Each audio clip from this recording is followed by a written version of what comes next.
Right, so I prepared most of the steps for the processing of acorns that I could. My experience yet is a bit limited. I'm working with a grinding stone here. Perhaps a wooden mortar and pestle would have been better, but well, anyway. This is what I use now, and well, there's no time to do anything else. So the first thing we have to do, when we have an acorn, and this one's been in store for 2 weeks now, so partially dry, I first have to take the outside off, and that's easily done. Just take the stones and you put this with the pointy bit on top, and you just hit it, and off comes the shell. That's very nice. Another one. And that little brown fleece here, it's nice if it comes off, it doesn't matter if it doesn't.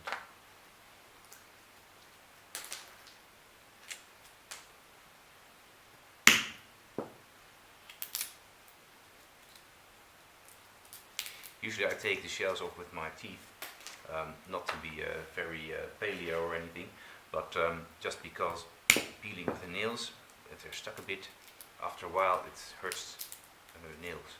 So I usually use my teeth, but these come off very nice indeed.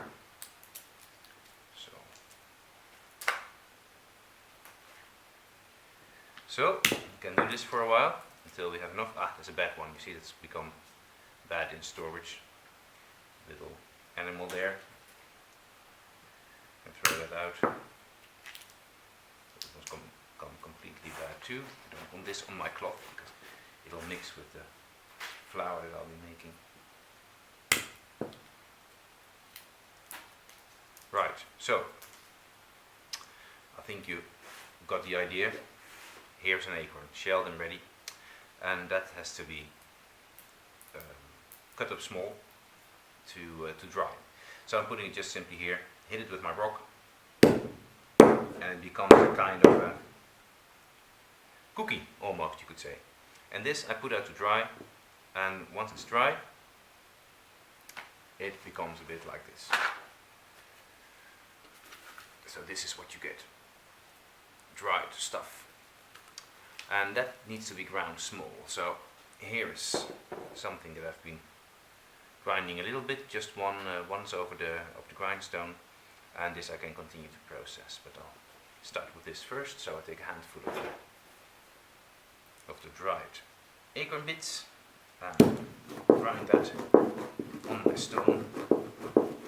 And this takes quite a bit more effort than the grinding of the yellow water lily seeds. So I shouldn't take too much, just a small handful, and grind it, grind it, grind it, grind it. And you see the flour you get from it. It's still coarse, of course, it's the first round of grinding.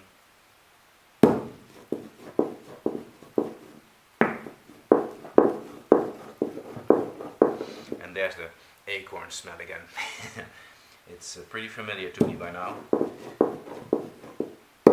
I like it, it's fine if the leaching has gone well. Leaching is the extraction of tannins from it, because the tannins make it very, very bitter. It's horrible. But if that's gone well, then it's fine. But I still very much prefer the sweet chestnut. So I find myself eating sweet chestnuts whenever I can.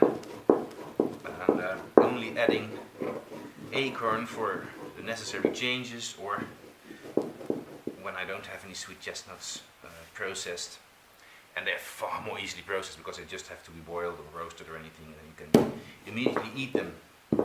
That's wonderful. This is quite a bit of work. So I think you understand what I'm after here. It's just a matter of grinding, and still more grinding. But you see, we've got the flour in between the bigger bits, and that's the same trick I used with the yellow water lily seeds, if you remember. Just by shaking, and the fine particles, they go to the bottom of the basket, and the bigger pieces are coming on top, and these you can just take off and regrind until you have a flour that's really fine, because I want it really fine, because that really speeds up the leaching process. If I keep all these big pieces in there, then it will take forever.